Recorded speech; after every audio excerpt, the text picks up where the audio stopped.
on, everybody. Here we go! You're mad. Thank goodness for that, because if I wasn't, this would probably never work.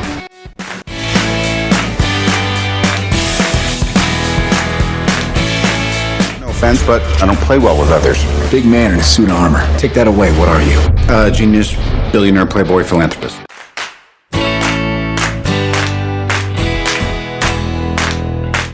You stuck-up, half-witted, scruffy-looking nerf herder. Time travel commencing in T-minus 10 seconds and counting. 5 seconds left in the game. Do you believe in miracles? Yes!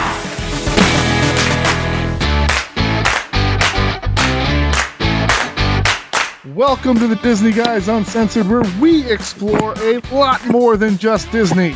This is episode 103, recorded on March 8th, 2021.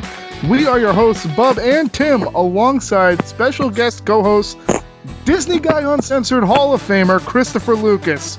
And tonight we explore the often wonderful, the always special, and I guess sometimes controversial worlds of Theodore Geisel, a man who authored and illustrated over 60 books using his more familiar pen name, Dr. Seuss. And before we get there, Tim's got some messages from our sponsors. As always, this episode is sponsored by Wish Upon a Magic, your favorite Etsy source for awesome vinyl stickers, keychains, Mickey ears, and handmade home goods, where a portion of every purchase you make goes to the Make-A-Wish Foundation to help spread the magic around to those less fortunate. Make sure if you order anything, and I recommend you do, you put the Disney Guys Uncensored in the notes section, in your address, in the title, wherever, but make sure it's in the notes section to get a magical freebie from the kind folks at Wish Upon Magic, your place for fluffy handmade items and awesome stickers and keychains. You can find them on Instagram at Wish Upon a Magic, Etsy, and their website, www.wishuponamagic.com. Check them out and tell them we sent you.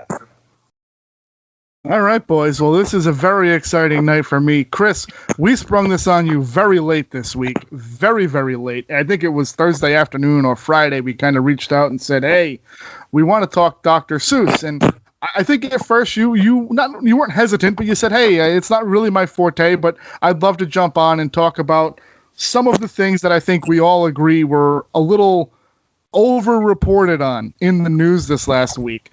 I don't know what we're going to talk all about that. I think this is much more of a general conversation. It's not necessarily a biography or an examination of cancel culture, but it's certainly going to be a conversation about the man, about his books, about some of the controversies. Chris, thanks for joining us again. How you been? I'm good. Thank you for having me. Yeah. Tim, you excited for this one? This one kind of came on late this week.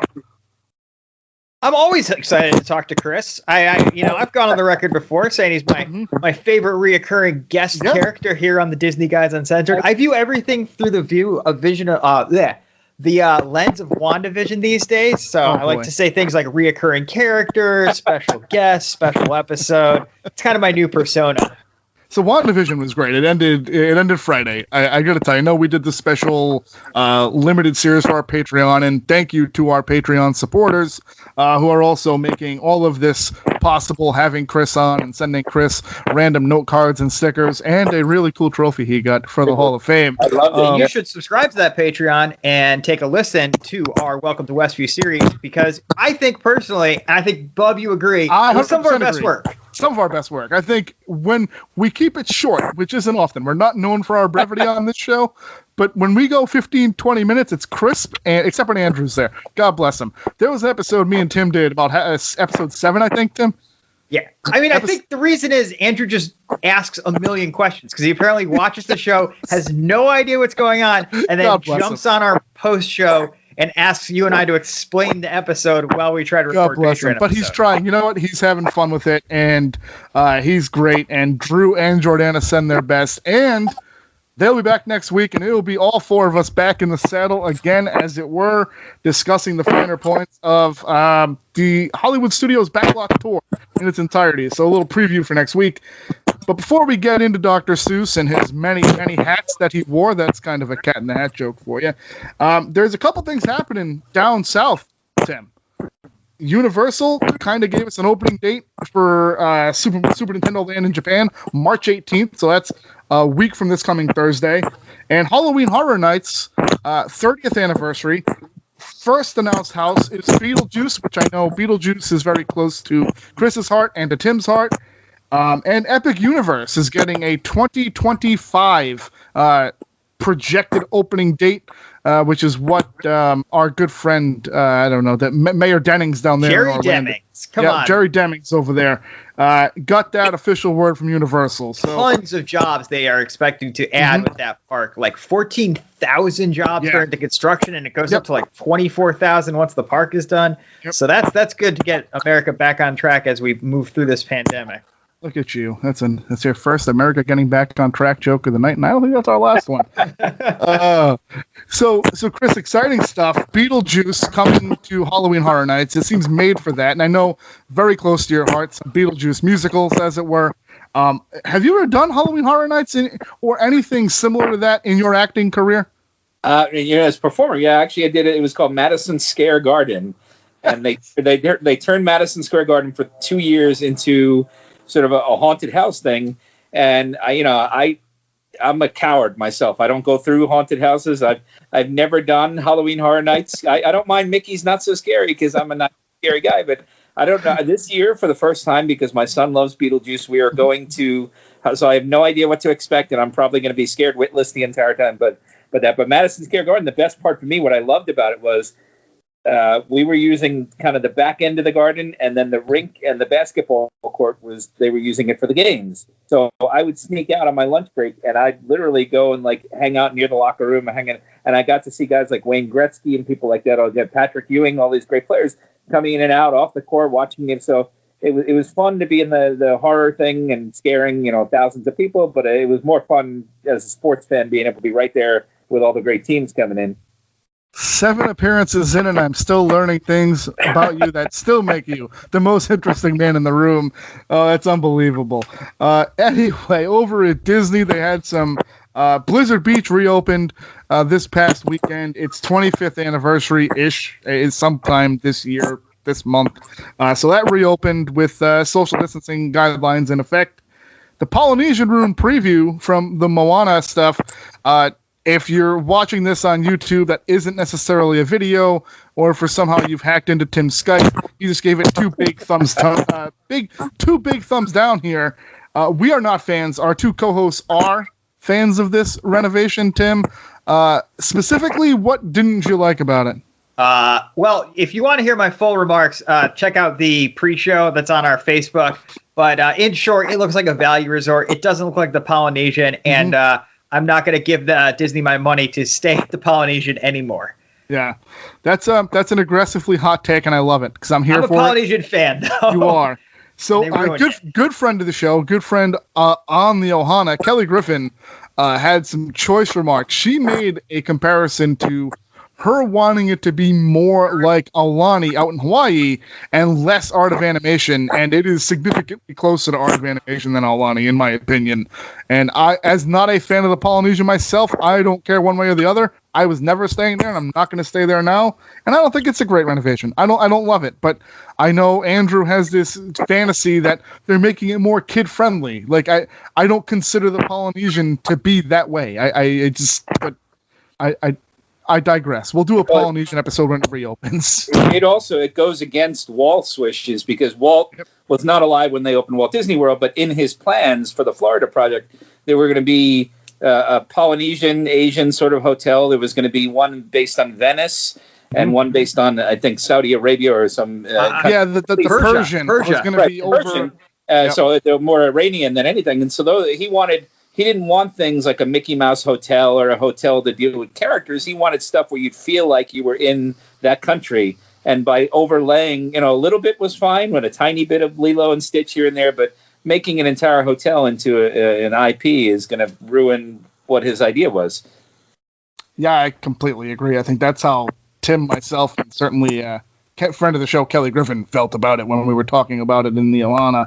Also, Tim and Chris, as fans of Epcot, as I know you guys are in some capacity, and as fans of history and things of that ilk, and as Chris just demonstrated, the new flags that are flying in Epcot's entryway right now pay homage, if you will, to the old style logos that they used to have at each pavilion.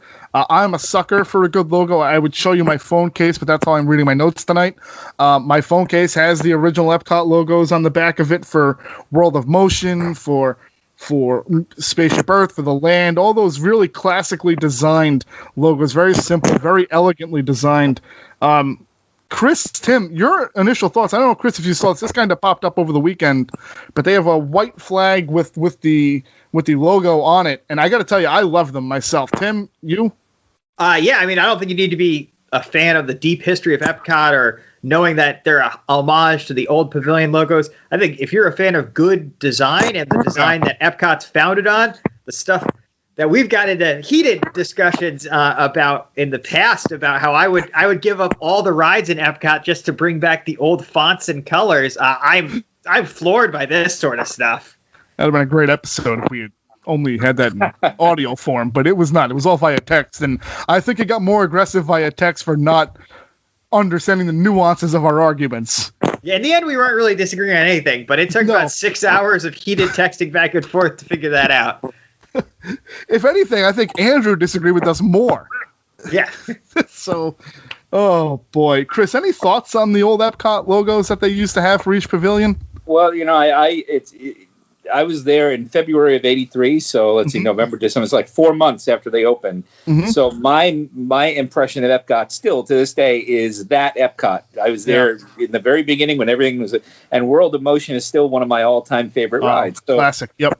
The idea, like you said, the logos were not flashy, overdone. They were just simple. They were simple, clear. You got an idea. You could say to somebody, look at these 6, 7 logos and tell me what does each represent. And most people could get 5 out of 6 or 7. They could go, oh, that represents the land. That represents motion. That represents energy. You could tell easily without anyone putting a thing. And like you said, the font, the original font was me. I mean, everything. Yes, it's very dated. And it was very 80s, but I love the 80s, and I think a lot of people do. And, bringing a little bit about that back to Epcot, I think, is welcome when they do that.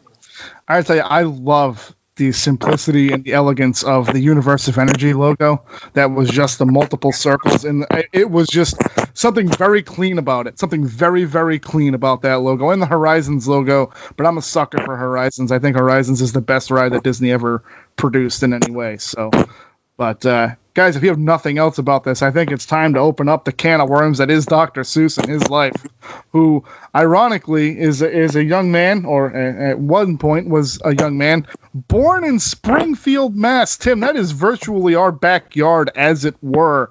More so me and Drew, I think, than you, but Springfield, Mass is not that far from where you are. Yeah. In 1904, Tim. Yep. So it's just one of those things. This guy, Dartmouth College educated, post-grad studies at Lincoln College and Oxford and Sorbonne. I mean, so he's well-educated, well-adjusted, began his working life at Life magazine and Vanity Fair. So to that point, he's an intelligent guy. He's well-read, as it were, for, I think, the early 20th century. Certainly well-educated. He started, writing and illustrating for ad campaigns. I guess his most famous, and maybe Chris, you can expand on this maybe a little bit, was the Flit insect repellent. I'm not really sure. I know I've only known off my whole life, so I think Flit's a little bit before my time, and if we're being honest, probably before your time too. Yeah, much is 1930s and 40s. So yeah, and very, very harmful with chemicals. Like Office safer, but it was not. It was something people shouldn't have been using on their bodies or their area around that they were breathing in. But we know better now. Well, let's hope so. I still love the people that come in. So I used to work in retail. They used to come in looking for, the extra deet. I'm like, no, that's not how this works anymore. There's a maximum allowed in these products. Why would you want to put that on there? So we did find some interesting bits, I think, that were really, to me, that kind of spoke to almost a parallel between Dr. Seuss and Walt Disney. And that kind of happened during World War II. As we know, I think we've talked about it with you, Chris, actually, on this show, about Walt's work during World War II and the cartoons that he was producing and stuff like that. Dr. Seuss, also kind of the same thing. He wrote political ads, political cartoons, worked in the animation and film department of the Army. He wrote and produced an animated Design for Death, which actually won a 1947 Academy Award for Best Documentary Feature. So it's funny because I think as we get further into this episode, we're going to talk about the parallels of how both Walt Disney and Dr. Seuss evolved their opinions, I think, of certain aspects of their life. So World War II, what a brain trust when you think about what the U.S. government had to work with. They have arguably the greatest thinker of the 20th century in Walt Disney, and one of the greatest and most prolific authors of the 20th century in Dr. Seuss. Can you imagine if these two guys are in a room? Like, let's fantasy write a movie about these two guys sitting in a room together, writing a movie about World War II for the U.S. government. I mean, that'd be incredible. Yeah. Well, one other guy that actually did work with Walt was Roald Dahl. I don't know if I'm saying the name right. The guy who wrote Willy Wonka and all that. Mm-hmm. But same thing. He was with the British government, but Walt and he worked together on a movie called Gremlins, which has no relation to the 84 movie, but it was about mechanical problems in planes that were hindering the Allies. And also they did actually get two great minds, but he never got together with Seuss, which, like you say, would have been, what a brain trust. Incredible. Yeah. So Tim, it's funny because I know that on this show, we specifically, you and I, discuss the finer points of Walt, and I think off the record, we discuss Walt and his beliefs. But Dr. Seuss, Theodore Geisel, no joke when you're doing some research on him in terms of what he meant to the 20th century. Yeah, for sure. I would say I don't know how well him and Walt would have hit it off. His political cartooning that he was doing was much more transgressive than a lot, especially in the run-up to the war, trying to convince the American public at large that it was a worthwhile and just war for us to get into, and that it was not Europe's problem, that Hitler was a threat to the very fabric of humanity in the world. And a lot of what he did was illustrate the Soviets in a light that they were an ally that we need to help and an ally worth supporting in this war. And I don't think it's any secret how Walt felt about anybody he could remotely accuse of being a communist. And that's not to say that Dr. Seuss had his own issues. He definitely did not have a nuanced view of Japan in the war that really, by most accounts, and to go into the controversy this week, kind of influenced his thinking on people of Asian heritage for the rest of his life. But he did have a pretty progressive view when it came to, one, our need to join the war effort, and two, what the Soviet Union's role in that war effort was. Yep. No, that's a fair point, Tim. And to touch on that first controversy that I think we will get into later too. Towards the end, or as he progressed in life, he actually did understand the error of his ways. And this was not a man that was so rigid in his beliefs that he thought his works were untouchable. He did go on record several times saying that, he's okay with kind of adjustments, and he understands that some of the things that he's said and or done were probably ill-conceived at the time. And again, I think it's a product of time and less so a product of the man himself. Well, I think, like you said, product of time. That goes for both Walt and Dr. Seuss.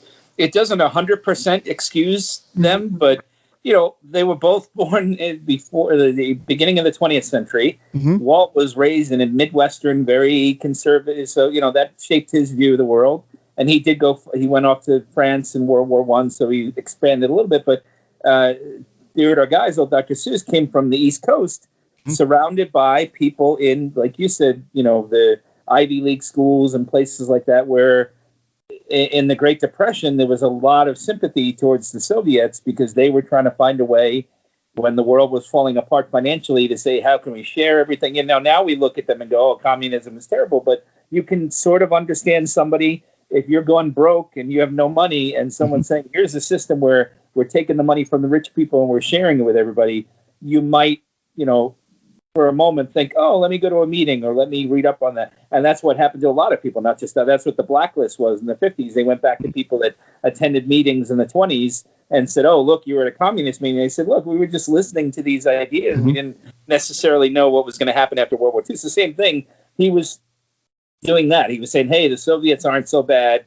And Walt, like you said, because he had a lot of problems in the strike with communists and things, took the opposite tack. So they were two men who had a lot of similarities, but a lot of differences. But it was their times that shaped them more than personal prejudices or anger or anything. But it was just, you know, that's the way things were, where they grew up. And when they got older and when they started producing work, that was what was expected of their work, was to, hey, we want you to make caricatures of Japanese people that make them look evil because we're at war with them. Dr. Seuss is not going to say, no, I can't do that. That's terrible. He's going to just do his job, especially if the Army's telling you to do it. Correct. And I think that's nuance and context I think is lost in the age of social media nowadays. And I don't think we want to get preachy. That's not what we're really trying to do tonight. We're just trying to have a conversation about the man and his work and some of the controversy. But I think we lose a lot of nuance and context in the age of me putting anything I want on Twitter or Instagram or Facebook to any of my followers. And I think, Chris, you certainly have that aspect, and Tim, I know you as well. I mean, we all kind of could put anything we want about anything, and it doesn't matter if it's made up or not. It's just, oh, well, that's, you know, what I feel, so that's what I'm putting on there, and we lose all subtlety in how we present facts in nowadays. But one thing that is factual, in 1954, Life magazine published a report discussing childhood illiteracy, and Seuss was challenged by William Ellsworth Spalding. He was the director of the education division at Houghton Mifflin, to write a book encapsulating 250 words that were deemed the most important words for first grade literacy. And it took Seuss 9 months to write this book. It contained 236 of these words, and it is considered by many to probably be his best work. It is considered by many to be one of the first real books that a first grader could pick up and read. And obviously, it did go on to become one of the most treasured children's books of all time. Of course, guys, it was The Cat in the Hat that he wrote. It took him 9 months to write that book. Chris, is there something we're missing here with this? Because there's a book out there, and it's something like The Ugly Ducklings, or I forget what it is. My son has it, and it's got all of these ambionic pentameters and all of the various tricks and tribulations for children that need help developing their speech patterns. And I don't think anyone really looks at The Cat in the Hat and says, this is a piece of educational equipment or an educational tool for kids that need that. And I think that's the subtle brilliance of Dr. Seuss, is that that's a very fun book for anyone to read to their kids and for the kids to read, and to make it something that is so important in an occupational therapy way, I think is really cool. I think that's a really cool thing. Is there something I'm missing, though? Like, this is something, again, had to have it in 1954, and I guess I'm spoiled for living in the generation that I grew up in. Well, no, I think it's, again, another parallel to Walt, where Dr. Seuss felt he's not writing for children. He's writing for the child in all of us. So instead of talking down, and that's what Walt did with everyone, instead of like, I'm going to make a simplistic movie or book for kids, he wrote something that, is aimed at the child in all of us, and he made it entertaining, but it was entertaining first, educational second. That's the important thing, because there, as you know, we've all had teachers where they just bore us to death, but then you get a teacher who's really entertaining, and you wind up learning more in that class than you did in any other class. Even if the teacher doesn't have 10 degrees like all the other teachers, is just an average person coming in right out of college. If they make it fun and entertaining, you'll remember that more. So Walt knew that, Dr. Seuss knew that, and that's what Cat in the Hat was. I mean, look at the ride at Seuss Landing. It's one of those, every time I go, I ride it. I've been in it, I've read the book hundreds of times, but it's just fun, silly, entertaining. It's the words, and no one thinks about, it's 200 and some odd words. And until you know that, you don't even realize it. You're just enjoying the book. And now you look at it and go, I see where he's using those words that are basic. But, he in the 1950s was the time period where people started becoming more and more aware of children. Remember, before World War II, kids had to go to work. There was a lot of farm labor. It was after World War II. That's when TV came along and stuff started being focused more on the baby boomers, the kids. And so that's really, a lot of it was because of this big generation of children that was being produced after World War II. More of the focus was on them than it's still to this day. The focus is on the baby boomers, okay, boomers, but that's where Seuss comes from. That's where a lot of Disney comes from, is trying to cater to that audience, this massive audience, and Dr. Seuss tapped into that. Yeah, so it's funny because we actually do have an educator on the show with us tonight in some capacity. Tim, not necessarily your forte, as it were, in the educational field, but for you, do you see it where you work? Do you see the Seuss books or certain teachers, like Chris just said, that maybe get more out of their students for teaching a certain way? Yeah, I mean, the Seuss books, if anything, at this point, if you talk to anybody who works in children's literacy, like I was actually just talking to one of the librarians about it today, if anything, they're almost have gone full circle around to falling out of favor, not for any controversy, just because they are so prevalent. It's like oversaturated. You need to make room for new books, but they are just the default early reader books. They are the book you read to kindergarten classes. So many of his books, we'll talk about how the sheer number of books this man wrote, but certainly the classics, your Cat in the Hats, your Green Eggs and Ham, One Fish, Two Fish, these are everywhere, and they do their job well to the point where they become annoying. By just their what's the word I'm looking at? It's not prevalence. It's just sheer saturation, oversaturation in the children's literacy game. Unpopular opinion here, Tim. Green Eggs and Ham, overrated. Overrated. Like the food?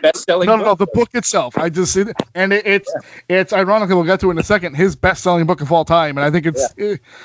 Oh boy, I don't know. Green Eggs and Ham is a chore to read to my son, and he loves it. Maybe that's the problem I have with it. It's a chore to really. Thidwick, I love. I love Thidwick, the big-hearted moose. He's fantastic. But Green Eggs and Ham is just, oh my god. So I can understand maybe the teacher's complaint or concern with that is that it's just so prevalent, and it's just, I do not like Green Eggs and Ham, said Sam I Am. Like, it's just, I can understand why there would be an issue with that. So. Very, very fun. Did you know, Tim, that at first he took the name Doctor as a tongue-in-cheek shot at the fact that he did not finish his doctorate, and then later on, Dartmouth did give him a honorary doctorate to make his doctor title official. I did not know that. That is a good jab at the establishment. Hard-hitting facts you only find right here on the Disney Guys Uncensored regarding Dr. Seuss. All right, so guys, obviously that's just a quick, very, I guess, Cliff Notes version of the history of this man, because we don't necessarily want to make this biography. Let's talk about his books for a little bit, and we're going to talk about one right now that is the center of some controversy the last week, for its portrayal of an Asian character wearing a pointed hat and having slanted eyes eating with chopsticks. This is his first book, which was rejected by nearly 30 different publishers and was finally published in 1937. It is And to Think I Saw It on Mulberry Street. It actually is semi-autobiographical. It is based on one of the main roads where he grew up in Springfield, Massachusetts, by a brewery, and I forget the other end of the street. So he would walk home down this street, and this was a semi-autobiographical account of his childhood and the stories he would go home and tell his dad. Again, it has recently been pulled from the publisher request to pull it and not publish the book anymore. I will tell you, Chris, that my son does really enjoy this book, and I don't know if that makes me a bad person or not. I can't decide. But he loves the book. It's a fun little story about using your imagination and kind of building up a child's storytelling ability, which I think is lost on specifically on a lot of the generation now. And I don't know that your sons have this problem, because from everything I see, they are very creative people and they are very imaginative with the things they do. But it's not something you see. I've got a nephew. He's 16. And it's, and he's fine. I love my nephew. He's a great kid and he stays out of trouble. But like, I don't see, when I was 15 or 16 years old, I was still like pretending I was Ken Griffey Jr. in the side yard, playing wiffle ball, like pretending I was an athlete. We would go on bike rides and we'd call it like the All-American Journey. We were riding around the block, but we called it the All-American Journey. We were pretending we were like in the Tour de France. I just feel like these things that Mulberry Street kind of portrays for this little guy, the main character in the story, to kind of tell you how his walk home was, is lost on a generation. And I could be way off, but I think that's kind of what I took from and to think I saw it on Mulberry Street. No, and that's a great interpretation. And that is, when he was writing it, that was the core of the story, creativity and imagination and seeing all these things. But you mentioned the Asian character, and people say, well, why can't they just edit that? One of the things is Dr. Seuss did go back and he changed the tone of the skin on the character a little bit. He changed it. I think it was called Chinaman, and he just said Chinese man. He did that, and people said, well, isn't that enough? But the core of the problem was that when you read it, I read it, my kids read it, we're just seeing little Marco, we're seeing all these crazy things coming down his street, like a man with a 10-foot beard and all these zoo animals and everything else. But putting a Chinese person who's just going about their business being Chinese and eating their food with chopped, and putting them amongst all these crazy is saying subliminally. I mean, they're not, maybe he didn't mean it. Again, there's a difference between being outright racist and just accidental putting something in there that's offensive. But the issue that people are taking with it's telling kids that Chinese people or Asian people are other. They're not, oh, look at this, they're crazy. Correct. They're not like us. They belong with all these other fanciful things. It's basically Marco saying, can you believe a Chinese guy walked down my street? Right. Hey, I live here. We see, I see people. So that's part of people are just not understanding why they pulled the book. It's not malicious. It's not, something that's really offensive. But also, when they do that, it's not aimed at you or me. It's aimed at maybe an Asian child or somebody who sees it, and now they're thinking, "Wait, am I the other guy?" And did that so? Yeah, I understand why they did it, and it's not about the core of the story. The idea of the story is terrific, but he did not want his books altered or anything changed after his death, so it left them no choice. They had no choice. They were very smart. Seuss Enterprises. They decided we're just going to stop publishing it and we'll take ourselves out of the conversation. So they're not telling anybody who already has the book what to do. They're not coming to your house to get rid of your copy. That's up to you whether or not you want to keep reading it to your child. And there's nothing wrong with you if you do. They're not saying that either. They're just saying we're not going to publish it anymore. So we'll leave it to everybody else to debate it. And they were smart. That was the only option that was left to them is let's stop. Let's retire these 6 books, and we won't be responsible for publishing them. But if it's in your library and in your home, God bless you. Enjoy it if you want to. But we're not saying one thing or the other to do with it. So before we go, this is kind of an offshoot of that.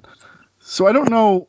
I know, Tim, you've dealt a little bit with the eBay machine, with Disney stuff and various things that we've talked about, Pokemon cards, the ilk like that. Not that I think you buy Pokemon cards on eBay, but you know what I'm saying. And Chris, you're no fool. I'm sure you've dabbled in the art of eBay yourself. Oh, sure. Incredible to me that this book right now on eBay, you can't get it for like under $300. I'm like, well, what is wrong with people? Oh. And I get the whole idea that, okay, no one's publishing anymore. But if you don't already own it, and let's be fair, and I'm going to jump ahead, the 6 books that they are taking out of publishing rotation are not the most well-known 6 books Dr. Seuss ever wrote.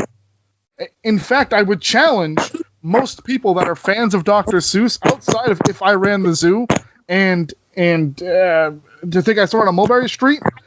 Scrambled Egg Super, I had never heard of that. I had never heard of it. McElligot's Pool, I had heard of it, but not enough to know, like, I have to go own this book right now.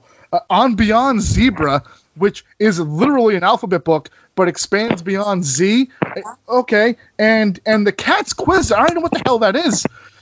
And people are paying hundreds or thousands of dollars for these books. And it's like, what is wrong with you people? I believe Yeah. Well, so 2 things. I mean, the smartest investment anybody could make right now is if you know the next thing that the outrage machine is going to decide is canceled, please, quote unquote. Email us. Let us know. That's the way. That's the way to make money, because if there's one thing I do know about on eBay, it's buying and selling action figures. And in the Star Wars Black Series line, the Cara Dune figure sat on shelves all throughout March and April. And you could not pay people. Target clearanced them out. And now I was searching eBay the other day for action figures. That came up as the best-selling figure right now. Those are selling for $100 a pop. A figure that Target couldn't give away a couple of months ago. Because people just, it's transgressiveness. It's people wanting to have something that they feel that they're being told society doesn't want them to have, whether that's true or not. And it goes to say with these books, other than If I Ran the Zoo and to think it happened on Mulberry Street, my understanding is some of these books sold less than 100 copies in the past several years. Right. No, all of them, all 4. The 4 titles you mentioned, they were the obscure ones, in the last decade sold collectively less than 100 copies for Seuss. Yeah. They were not even printing them anymore, so they just decided, hey, we're going to retire them completely now. And the 2 that were popular, you're right, Mulberry Street and the Zoo were selling, but not in demand like Green Eggs and Ham or Cat in the Hat. So it was an easy choice. And to put some perspective on those numbers, the top-selling Seuss books, they're not selling 10,000 copies a year. They're not selling 100. They're selling millions of copies a year. And these books collectively sold maybe 25 copies each in a decade. Yeah. These are not classics, folks. I just don't understand it. I guess at the end of the day, it's not necessarily who I am. I don't, it's not war profiteering, which is kind of a ridiculous comparison to make.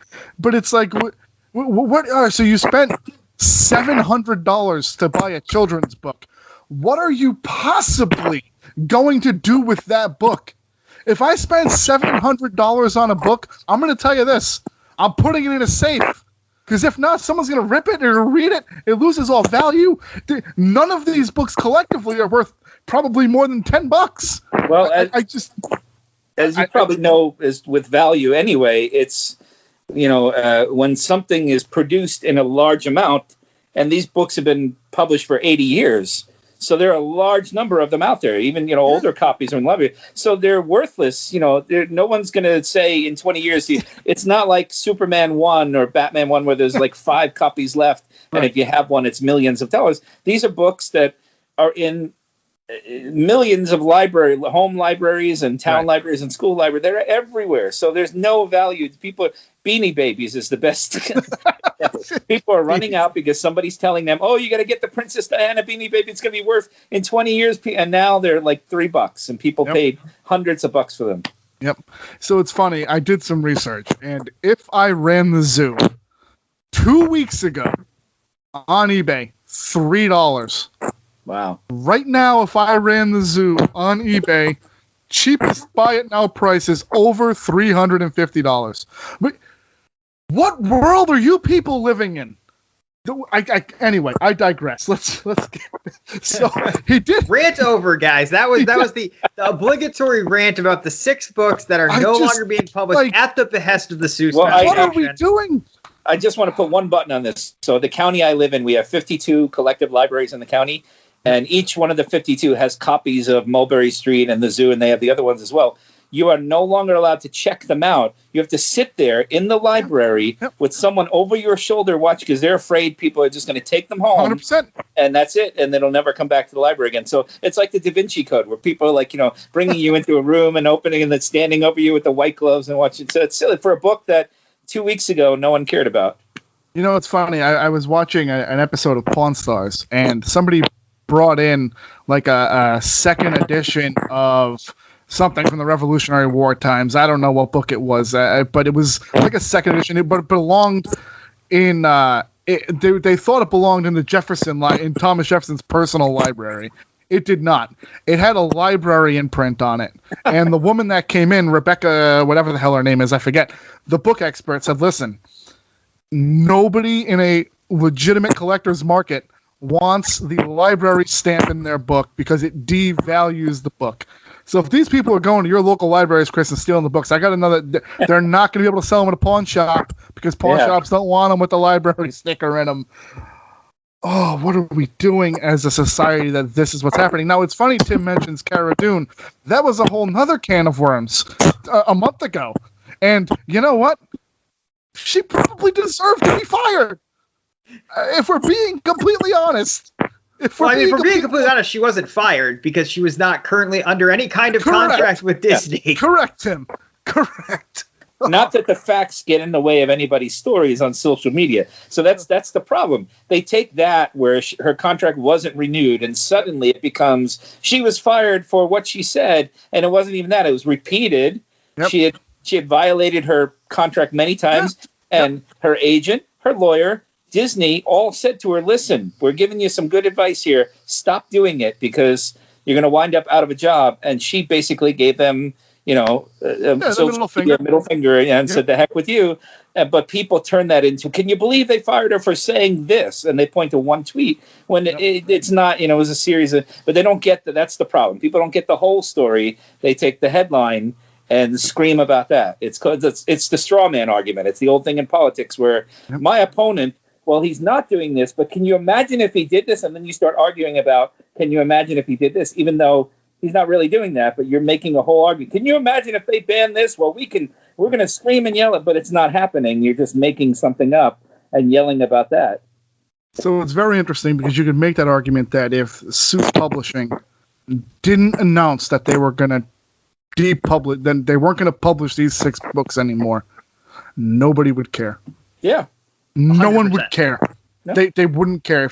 And again, I'm not blaming Seuss Publishing for coming out and saying, hey, we're going to not publish these 6 books anymore. I'm not blaming them for that. But the fact that they did say that immediately triggered half the population into something that just seems so over-the-top neurotic, in my opinion. And I will interject here, Bob. I think they needed to. Specifically because they needed to make the announcement. Because specifically, right now, if we were at the height of a pandemic, if there was not all this other stuff going on in the world, the number one news story would be the rash of violence and prejudice against Asian Americans that's happening in this country right now, and that is the main catalyst for why Seuss Publishing chose to pull these things and why they felt they need to make a public statement about it. Yeah.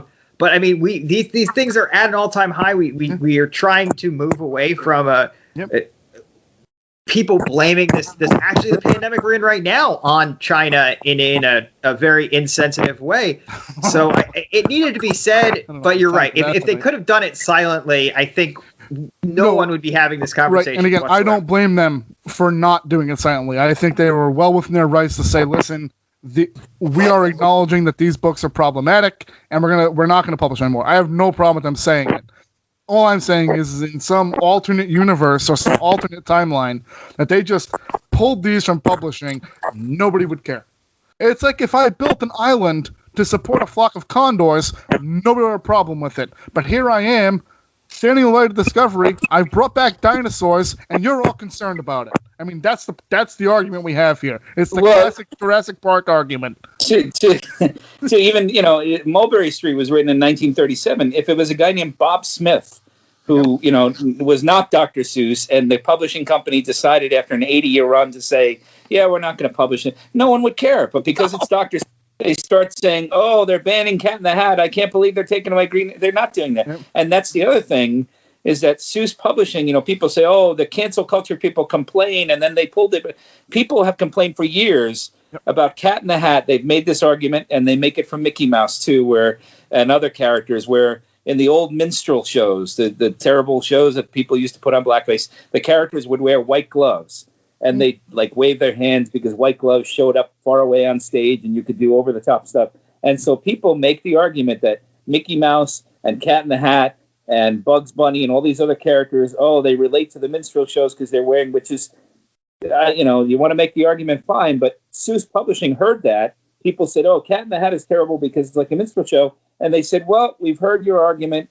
We don't agree with it. And we're going to keep on publishing Cat in the Hat. We heard your other things about Mulberry Street and the other books. We agree with those, and we're going to pull those. But, we're not going far enough we're not going to take all these other things off the show." But people don't hear that. They say, "Oh, well, somebody complained and they pulled it." Yeah, they heard all the complaints, and they weighed them like any company is doing. They're listening to the complaints, weighing them, and deciding on their own whether or not they want to change the product. If they decide they want to, they do. If not, okay, we've heard your complaints, but we're not going to do anything about it. And then it's up to you whether or not you want to continue purchasing from that company or getting a boycott or whatever you want to do. But it's their company, so they made a responsible decision, and people should just leave it at that. Hey, they made this decision. Nobody forced them to do it. They listened, they heard, and they decided to go one way instead of the other. Yep, it's true. But hey, guys, real quick. He did try to write adult novels at one point too. Not adult novels per se, but he did write a couple books. He wrote The Seven Lady Godivas. It did not sell well. And his thoughts here were adults are obsolete children and the hell with them. And I mean, I feel like that comment alone can leave this segment right there. Yeah. I agree. I will say, with a title like that, I would not be surprised if it was a adult novel. That's fair. If you're familiar with the story of Lady Godiva. Yeah, if you've seen clips of it or portions of it, definitely. And I on Facebook, I'm friends with a lot of Disney animators and Warner Brothers who've been around for a long time, and a lot of them shared personal drawings that he made for them that were very risque. Because he had a sort of a naughty side, but he would never put it in his children's books, obviously. But you look at it, and right away it's a Seuss drawing, but it was done just for those people, and they shared them to say, "Look, this guy, he's not the innocent, sweet Dr. Seuss you think. He's like everybody else. He's an adult." Right. So we've touched on it a little bit. Let's talk about the top 10 selling books that he has had, and all of these are well over 3.5 million copies sold, and some are, like Tim said, tens and 20 millions of copies sold. Number 10, My Book About Me by Me and Myself, which is a fun little book. Again, not Tim's favorite, but that's okay. We got How the Grinch Stole Christmas at number 9. Now, I think for a seasonal book, that's pretty impressive. And then Fox and Socks, which is an all-time classic. The Cat in the Hat Comes Back is number 7. Hop on Pop is number 6. Have you ever read the sequel? No, I have not. Oh, actually. It's a good one. It's not bad. Wait, no, I have. That's yes. That's with the machine. Yeah. Okay. Yeah, it's not bad. Yeah. No, that's a good one. Yeah, and then Oh, the Places You'll Go, which is clearly an all-timer there. Then his Dr. Seuss's ABCs, an amazing alphabet book, which is a fun little helping children. Again, all of these, when you look at them and knowing what we told you now, are so instrumental to the youth. And it's funny that Tim said earlier that his librarian friends at his school are almost, and not just his school, but in general, are almost going away from it because they're so oversaturated in the market. And then you got The Cat in the Hat at number 3. One Fish, Two Fish, Red Fish, Blue Fish comes in at number 2. And Green Eggs and Ham, you bastards. Green Eggs and Ham is the number 1 Dr. Seuss book of all time. Again, so those top 10 books, and I'm going to tell you, I really enjoy Thidwick, The Big-Hearted Moose. I love Thidwick. Marvin K. Mooney, Please Go Now. I do love that one. The Sneetches and Other Stories is fun.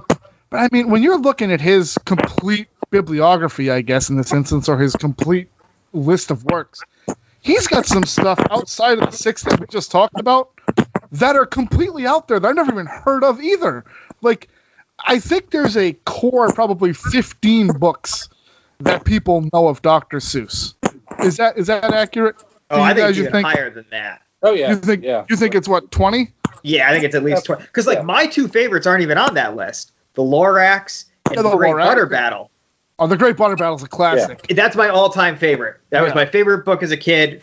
Still one of my favorite books. Amazing children's book. So, all right, so that's fair. Let's go. Like, there's 20 of them that are probably the ones that are selling the most copies, and it's just great stuff, a lot of fun.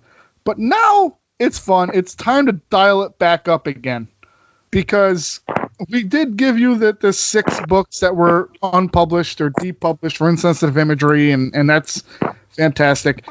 Chris, there was a concern that he was canceled from National Reading Week last week. And Chris, I think we're here to set the record straight. Right. He was not canceled from National Reading Week last week. No, he was not. He died in 1991. So in 1998, the NEA, which is basically the union for teachers in the United States, came up with this idea for Read Across America Week. And they went to, at the time, after he died, his widow decided to start Seuss Enterprises. And this is, now Seuss is everywhere. There are TV shows, there are all sorts of things, Universal Studios, all Islands of Adventure.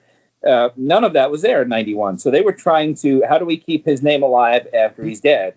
And his books were not selling as well back then. They started falling off the cliff a little bit because of what was mentioned earlier, that they fell out of favor. So it was kind of a mutual admiration society where the teachers union went to Seuss, and Seuss came to them and said, what can we do to boost both of our brands, to get, read across? So they decided to license for 20 years Dr. Seuss's characters and fonts and images and his name, and they decided the kickoff every year would be his birthday, on or around his birthday. So that was in 98, and his widow died 2018. The contract expired 2018. And now Seuss doesn't need the NEA anymore because they're so they're, he's I think the third most profitable deceased celebrity in the world. Like he makes more money after he's dead than he did when he was alive. So they don't need the NEA, and the NEA went to them and said, we want to renew the contract. And Seuss, the money they were asking was too much. It's a union. They can't go back to their members and say, well, we're going to take some of your money now and license Seuss. So the decision was in 2019 to just go generic and get away from the characters of Dr. Seuss and all. And like you were saying before, to open the door to more books. Yes, Dr. Seuss great, but there are lots of other children's books out there, especially in the last couple of years. So they decided to make Read Across America not anything against Dr. Seuss, but to say we're going to kick it off on his birthday. You're welcome to say happy birthday, Dr. Seuss, but let's not make it all about him the entire week. Let's make it about new authors and other diverse, let's go and explore with your kids other books. And they did not tell schools that they couldn't do any Seuss events. All they said is we're not going to be the official marketers. Like you can't put his name on a poster. You can't use the Cat in the Hat because we don't have the license anymore. That's it. We don't have the license. So the NEA also, when the president every year makes a speech or does a proclamation, they went to the Biden administration and said, listen, we're trying to change the focus away from Seuss. Can you please stress that? Can you please just say, it's more about new authors, diversity, coming up with new ideas and all. And, okay, he could have mentioned Dr. Seuss, but because it wasn't on the birthday that he made the speech, they just decided, the administration decided there's no reason to bring Seuss into it if it's not necessary. And people took that and ran with it as, the Biden cancels Dr. Seuss. It had, the decision was made 2 years before, and it's the NEA, a private union, has nothing to do other than, being one of the biggest unions in the country. But it wasn't somebody deliberately or maliciously taking Dr. Seuss out of the equation. It was a mutual agreement between both companies, both entities, to part ways. And how that got turned into, that's how this whole thing, and like you said, that coincidentally, the publishing company announced that same day, and it all got blown up into this big story that everybody was mixing up all the things. But in reality, it's like 3 different stories that have nothing to do with each other that all got lumped together and became the Cat in the Hat is being canceled, which is silly. I mean, then you see these memes out there, which, listen, I'm a sucker for a good meme. I really am. But some of these out there now with the Cat in the Hat, but it's okay if, Megan Thee Stallion and Nicki Minaj are number 1 on the radio. And I just, God, the arguments that we're making now. Like, this is like, all right, here's another example. I'm gonna go with it. The Mr. Potato Head controversy from 3 weeks ago. That's the society we live in. We've gone from Gina Carano to Mr. Potato Head not being Mr. Potato Head, which is also a fallacy, to people canceling Coca-Cola, Chris, which I know you loved, to the Muppets being chastised for putting warnings. This is all in a month. Every one of these has been in a month. Tim's exactly right. If only we could harness what the next thing is going to be, we could be freaking rich and not have to do this podcast anymore.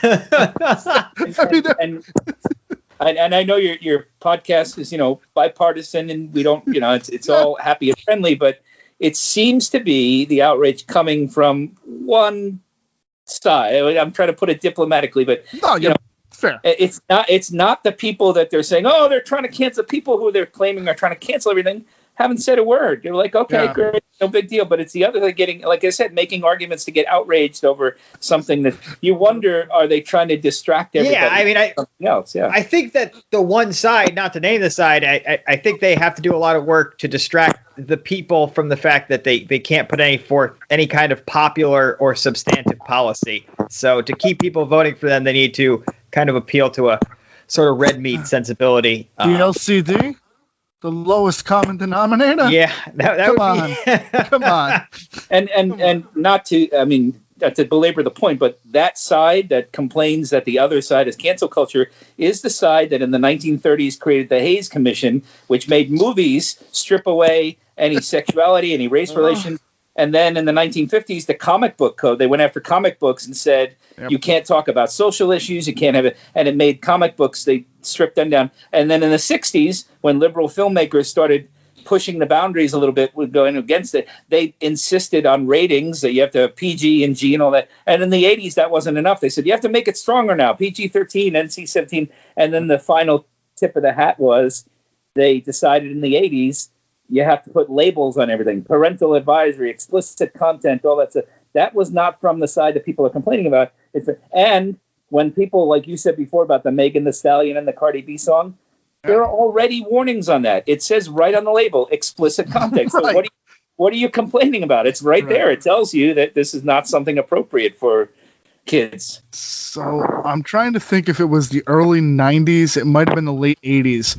When Dee Snider, the lead singer of Twisted Sister, went to Capitol Hill and argued with, I forget what the context might have been, for the parental advisories on records. Yeah, it was. And Dee Snider, if you know anything about Twisted Sister, and being a Jersey guy like you are, I'm sure you know a little bit about Twisted Sister. Oh, of course. Listen, we're not going to take it. Fine. A fun little song. They've got some decent music. I'm not going to say they don't, right? He was so eloquent. And I'm telling you, people that are listening to this podcast, if you want to see an intelligent human being, that, not to say that Chris and Tim and to a lesser extent myself aren't speaking from a place of intelligence on this, but if you want to see an intelligent argument for a straw man argument or argument against a straw man argument, go find the video of Dee Snider on Capitol Hill. He nails that. It's a great, and it's only 10-12 minutes worth of whatever the hell testimony, I guess, in this instance. Brilliant stuff. They didn't want Dee Snider at first because they spoke to him and they realized he was way too well spoken for it. They wanted somebody else, and he showed up in his suit with his hair pulled back, nice, and crushed their dreams. You could see the souls leave their bodies.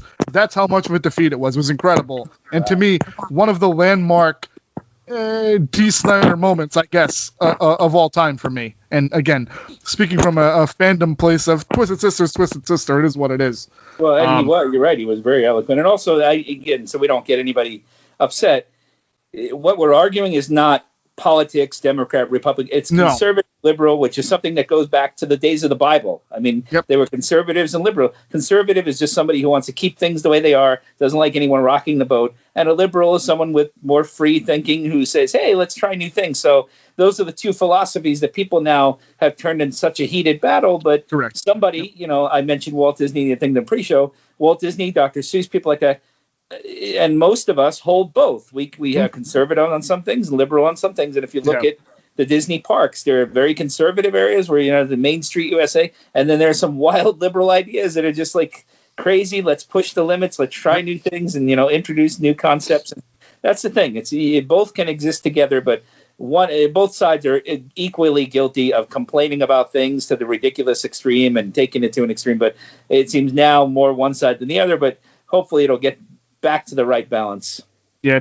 Because that's actually the best point I think we can make before we get into this next segment, I think, is, read both sides. If you only read things you believe in, you're not challenging yourself in any way. And to me, I've read books written by Republicans for Republicans, conservative books, Catholic books. I've read books on cloning. I think you have to get out there and round yourself into a coherent thought mass. And I think that we lose that so quickly because we identify so much with who we voted for in an election as opposed to your core beliefs as a human being. And I think there are things that me and Tim would disagree about. I think there are things that me and you would disagree about, Chris. But at the end of the day, we're able to sit here and have a conversation without tearing down your beliefs for the sake of tearing down your beliefs. And we lose that every day. I feel like we lose that a little bit more in this country. And that's what the majority of Dr. Seuss's books are, exactly that. We can talk to each other and not tear each other. They start out, most of them have that similar plot where it's two sides screaming at each other, and then somebody finds, usually a little child in the story says, "Hey, guys, come here. You're no different than him. You're no different than her. Let's get along." It's from the Grinch on down. It's the same thing. Somebody says, "He's no different than you. We can all get along." And so he found that message after the 1950s and really delivered that to children for generations. There's no difference between you and me. We're the same. We're skin and blood, and we should find ways to get along with each other, even if we don't agree on philosophy or theory or politics. We're people. People are people, and we're all here on this earth together for a short time. Dare I say, a person's a person, no matter how small. So, Tim, I saw you nodding when I said that me and you disagree on some things. Do you care to elaborate? No, say that. No, but you know what we're saying. I think between me, you, Andrew, and Jordana, it's four very different personalities from where we come from.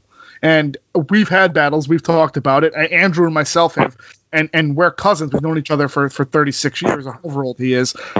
It's one of those things where we've had battles about things, but we're still able the next day to say, "Hey, Tim, what's up? How was your night? How was this? How was that?"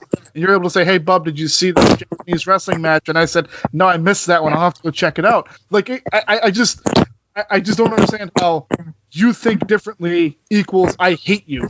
And that's just how I was brought up, and I don't think that's how you were brought up. And Chris, I certainly, based on the conversation we had today and in the past, I don't think that's how you think or were brought up either. And it blows my mind that that's A plus B now equals C, and that's it. There's no room for expanding the equation, and it's mind-blowing. Well, how many times, Bob, have you and I, after one of our heated arguments, which are often over text, it ends with one of us goes, "I think all nuance has been lost because of this being back and forth, these brief snippets of text." Right. And it happens. But at the end of the day, I don't hate you. There are times I think you're an a-hole, and I hope there are times that you think I'm an a-hole. But at the end of the day, we're able to exist. We're able to coexist in this instance. And you know what? Anyway, I digress. That seems like a whole nother therapy session for another day. But so Chris, there was a moment when I was speaking with you when we asked you to come on the show a couple days ago that you kind of wanted to talk about the differences in how certain companies have handled situations. And I completely agree with you, and I think Tim agreed with you as well. We did put the section in there to kind of not let you run wild, but as it were, to kind of tell the stories. So Disney has had several controversies. Just a few that I pulled out. Song of the South obviously is number one on that list. Probably so dear to my heart in some way, shape, or form. Is similar. Fantasia has its own problems. The Muppets issues, which I know you've talked about on social media. Dumbo has its problems. Peter Pan, Lady and the Tramp, Pocahontas for something a little newer. Again, I don't know that nuance is lost in all of those. When you take them at face value, there are problematic features of every one of those things that we mentioned. Well, yeah, I'm glad you mentioned So Dear to My Heart, because that's one most people have no idea what that is. And it's a Disney movie just before Song of the South. Pretty much the same cast is in it. And Walt was trying to do that mix of animation and he was dipping his toes and trying to figure out how to make what eventually became Mary Poppins, his masterpiece. So he made that one, and it did okay at the box office, but it's so forgotten. I think it was 1945 or so. And the point I made to somebody the other day, they were talking about Song of the South. I said, take away the controversy from Song of the South. Let's pretend that's not in there. If it was just on the shelves in a regular movie, nobody would care. It's like the books we were talking about with Seuss. Nobody would be talking about Song of the South, just like they don't talk about So Dear to My Heart, because it's a movie from the 40s. That's if you get a chance to see Song of the South, it's on, you can find it on a couple of places that, aside from the controversial part, it's a pretty ho-hum movie. Other than some great characters and great songs, but the movie itself, it's hard to sit through because you just like, it moves so slow and it's, but the controversy, obviously Disney was wise enough, like Dr. Seuss Enterprises, to pull it themselves. They don't want to be, if someone finds it out there on their own, that's up to them. But Disney is not playing a part in, hey, we're actively publishing that. So, that they made the choice like Seuss did. But then there are other ways, disclaimers, which they did with the Muppets, which is a very mature and responsible way to say, we're going to give you this product and we're going to let you watch it all completely, but we're going to put a little disclaimer in front of it. So for Peter Pan and Dumbo and the Muppets, we're going to let you know that, and the argument for this, that you can make the analogy when people go, well, that's censorship, that's canceling. It's the same as a peanut allergy warning, where if I go into a store and there's a peanut allergy warning on a product, I am not allergic to peanuts. So to me, I'll buy the product, I'll eat it, doesn't bother me at all. I might read the label, but for a parent of a child or a person who has a peanut allergy, that label is crucial to help them avoid that. So it doesn't bother me, doesn't affect my enjoyment of the product, does nothing to take it away from me. They're not pulling it from the shelves. They're just telling it, anybody that might be offended, but not offended, but sensitive to it, that, hey, this product has this in it. Just if you don't want to be involved in it, stay away from it. And that's what they're doing with disclaimers. They're saying, hey, this episode, this movie might have some things that might offend you. We're just giving you a heads up before you watch it. They're not telling anybody else to be offended. They're not telling you can't watch it. They're just saying, hey, be careful. So there are many ways that it's been handled recently. And even Walt himself, early on, some of the early Mickey Mouse cartoons and even the Three Little Pigs and others, you can find images from those people that people always point to and say, oh, look at how racist Walt was, where there were Jewish stereotypes and stereotypes of African Americans that at the time were, every comedian was using them, every movie, but they were just acceptable in public. But now they're not. And Walt, he got a letter from a rabbi in, I think it was 1937 or 38, that said to him, Mr. Disney, this peddler that you had in your cartoon was a stereotype of Jewish peddler. And Walt, rather than just ignoring him and saying, who the heck is this guy to tell me, he invited him to lunch. And he said, please tell me what you see in my cartoons that you're offended by. And Walt, from then on, took all of those out and made sure every cartoon, they went back and they snipped them all out so they were gone forever. And he promised this rabbi, he said, we will never in the future put any anti-Semitic, even by accident, even if it's like a silly little caricature, we will try to avoid that. And they weren't doing it maliciously because a lot of his writers were Jewish and his animators were Jewish. They were just doing it because that was popular at the time to make, like Krusty the Clown makes Jewish jokes all the time. And Mel Brooks does the same thing. Now, granted, again, they're Jewish, so it's part of their culture. But Walt was not Jewish, so he was a little more sensitive. And he said, okay, I understand. I hear you. And that was back in the 30s. So anybody who's saying, oh, this is a recent thing. No, it's companies being responsible and saying, we understand that some people find parts of our product offensive that others don't, and that's fine if you don't. But for the people who do, we're either going to let them know that it's coming up and address and let them know we acknowledge it, or we're just going to get rid of it completely And sorry that you might have enjoyed that, but it's offensive to somebody else, so we're taking it away. And there's I don't know how anybody can complain about that. If somebody is legitimately upset about something, even if it doesn't bother you, you should hear their point. And like you were saying before, listen and understand what somebody is saying and try to see it from their point of view. Yeah. And then maybe you'll be a little more, then maybe when it comes around to your turn, when you're offended, somebody will listen to you when you have a problem. So what I took from this, and this is surely in jest, is there's an episode of Seinfeld when Tim Watley converts to Judaism for the jokes, and Jerry's not offended as a Jewish person. He's just offended as a comedian. Yeah. It's funny. I say to people all the time, because I'm a New Yorker and I'm a tour guide in New York, that when Seinfeld started, my first image of that show, I said, oh, this is never going to go over because it's too New York and it's too Jewish. The jokes, a lot of the jokes, Marble Rye and all that, even though Costanza's Italian, everything in that show is about Jewish heritage, and I thought it's going to go way over the head, but funny is funny. So, you can make those jokes, but if somebody really came out on a Seinfeld episode and said, we don't like this depiction on the show, well, then they would have to take a look at it and say, can we keep running this episode?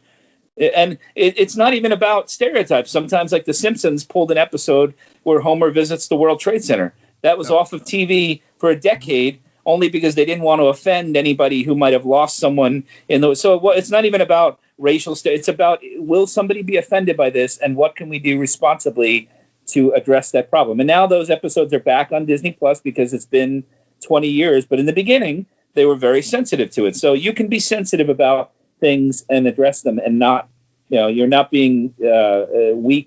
Same thing with peanut allergy. The people that are allergic to peanuts, they're not weak.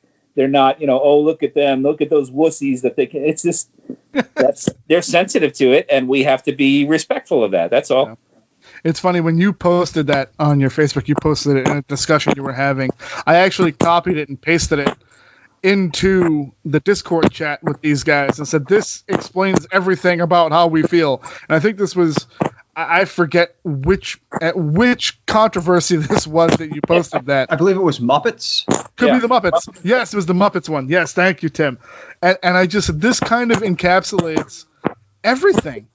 Like, you don't look at the peanut allergy thing and say, well, screw this, I'm not eating this then, because you're warning people that have an allergy. Like, it's 8 seconds of a thing that tells you, hey, listen, this is how things were. This is not how we think now. Watch it at your own risk. What's so bad about that? And that's another one where they made a headline. They're canceling the Muppets. They put 115 episodes, 50 hours of Muppets out there, uncensored, save for 2 or 3 episodes, which they pulled for music reasons and a couple other reasons, but had nothing to do with sense. And as I kept saying to people, how is that by any definition canceled? It's the opposite of canceled. Correct. They're giving you, they could easily, the Disney would be in every right to say, we're taking these 18 episodes and you're never going to see them again. We're burying them. And tough luck, but we don't want you to see them. But instead, they made a wise choice. They said, hey, we're going to put them out there, let you watch them, and then you could decide. But we're going to give you a little warning before it comes on that this might be an episode that might have something that'll offend you. That's it. That's not cancellation. That's not anything. It's just being mature.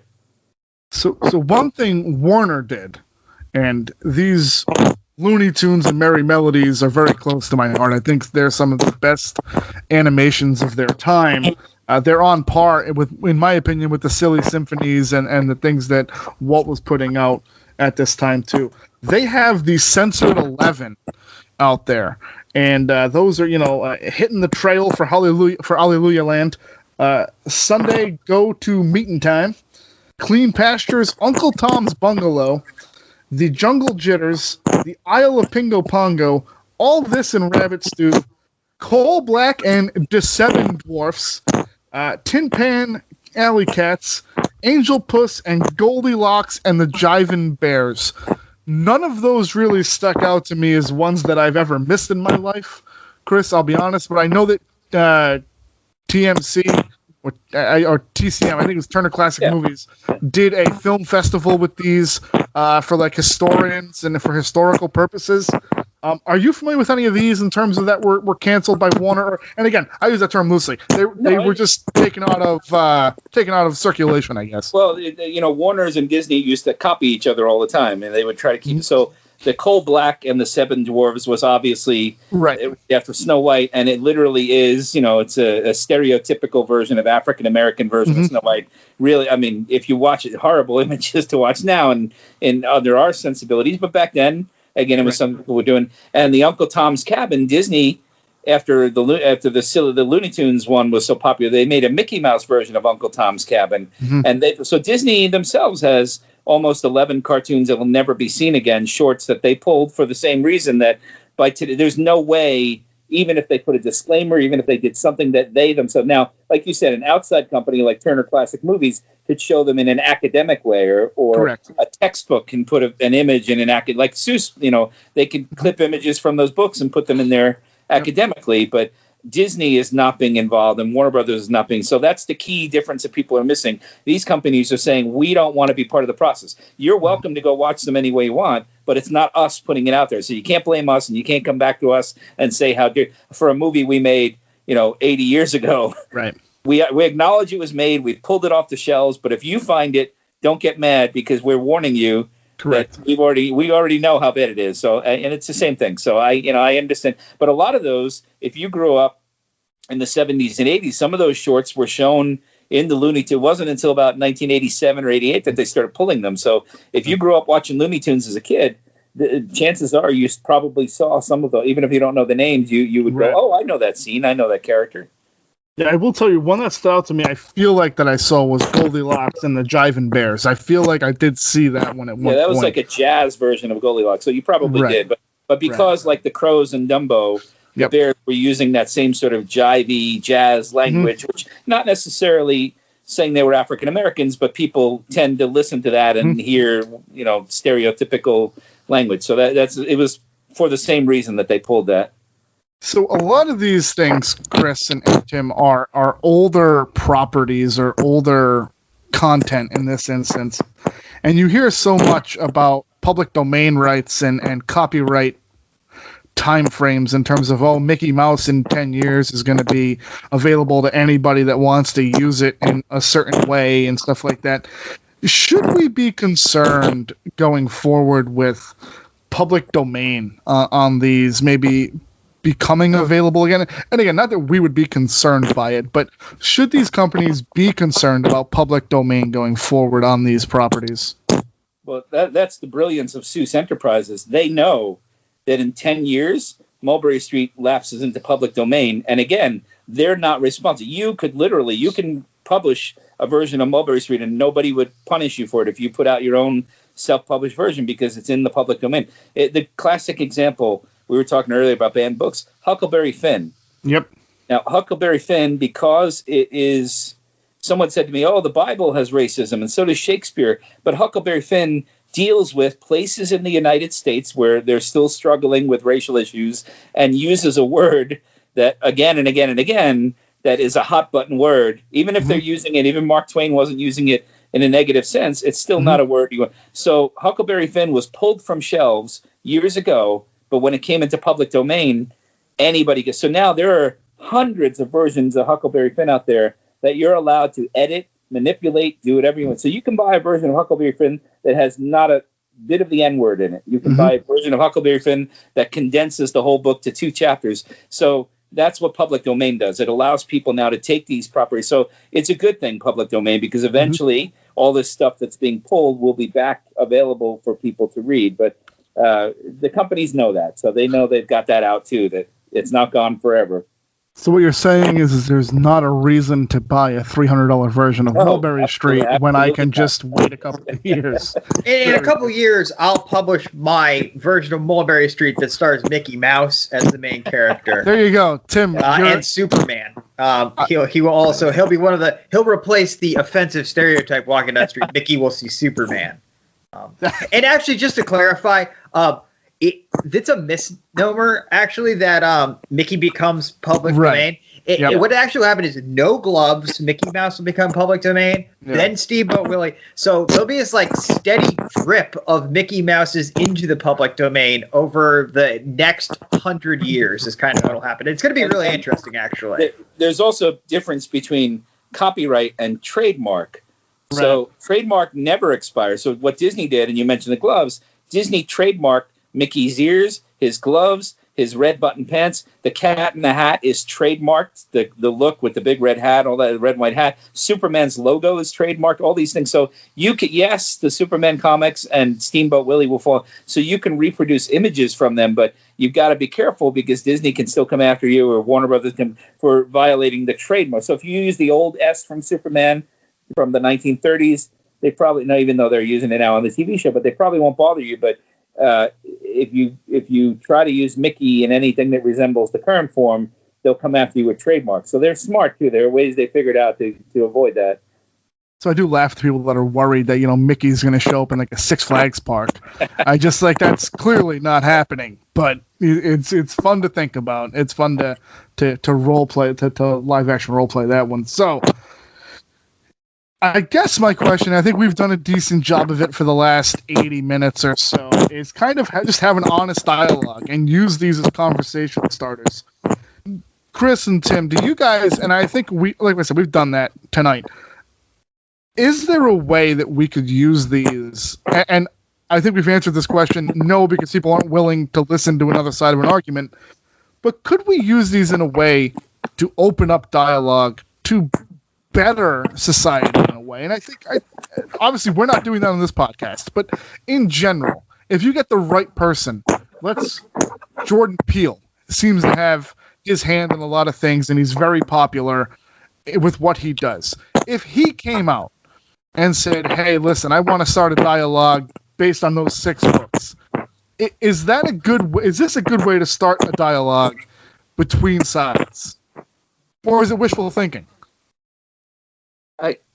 I think you would have to wait a little bit. Like, it's too emotionally charged. It's too hot, right? So you have to wait a little. Like, you can go back and pick something that was maybe pulled. Song of the South is a good example. I'm of the camp that Disney and Whoopi Goldberg is a big one for this. That she has begged Disney, let her do an hour-long documentary where she will interview people and do, get file footage and get both sides of a story, and then put that in front of Song of the South and release it so that people can watch, like you said, an academic, taking no sides, but kind of showing you where the controversy comes from, why it's there, and how it evolved, and then let people watch the movie. And I agree with her. She says, you do that, and Song of the South will fade slowly into, people won't even talk about it anymore because it's not forbidden fruit. Right now it's forbidden fruit and people are going crazy over it. But I agree. If you let it, but with things like what's going on with Dr. Seuss and the Muppet,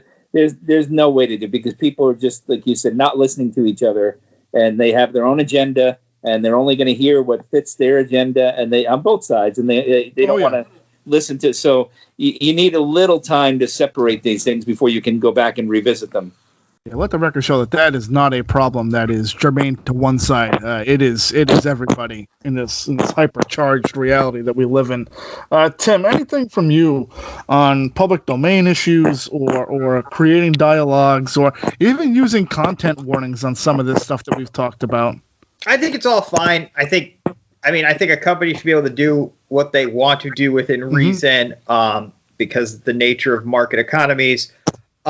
That said, I don't think that even with time that any of this stuff is a good jumping off point for a conversation, unfortunately, because we live in a society where we're overloaded with all these, it's hard to call them media outlets, but basically things that solely exist to tell people who already believe things that reinforce those beliefs through heavily editorialized content. And as long as those things are paid for by internet ad revenue, you can't use these as a jumping off point, because anytime that a quote unquote reasonable or open-ended conversation about these things comes back into the public consciousness, it just gets filtered through those lenses, and the people who want to see it one way will see it that way, and people will want to see it the other way will see it through their lenses. And until we as a society are more willing to reintroduce nuance, it's not even like a both sides thing. It's just being willing to read past the headline, being willing to actually read the body of an article, read something that was nuance.